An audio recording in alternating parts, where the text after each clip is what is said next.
Հանրահավաքը մենք համարում ենք այսպես փոփոխության սկիզբը, որ ասենք փոփոխությունը գալիս է, դա փոփոխության սկիզբն է։ Մենք այդ հանրահավաքով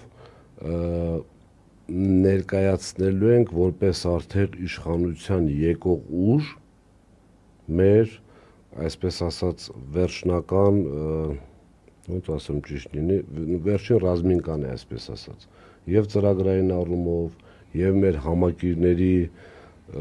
իրար նաեւ ծանոթանալու, նաեւ շփվելու այդ հրապարակը իմ կարծիքով վերածվելու է բարի դեմքերով, միասնության, ուժեղ Հայաստանի ակնկալիքով հանրահավաքի, որովհետեւ շատ կարևոր խնդիր է, որից չխոսեցինք, պառակտումն է մեր ժողովրդի եւ մեր ազգի։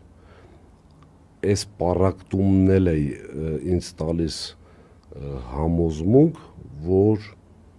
ինչ որ բան այն չի, որտեվ այս ձևով պառակտել հենց այնպես չի արվում, դա շատ հեռահար նպատակներ ունենալու։ Հունիսի 3-ին խնդրում եմ, որպեսզի մեր հայրենակիցները գան Հանրապետության հրապարակ եւ տեսնեն հունիսի 8-ից հետո այդ ուժեղ Հայաստանի այս պահին այդ փոքր հատվածը, հաշվի առնելով ոչ թե մարդկանց քչությունը, այլ հաշվի առնելով հրապարակը, ինչը լինելու է ամբողջ հանրապետությունում հունիսի 8-ից հետո։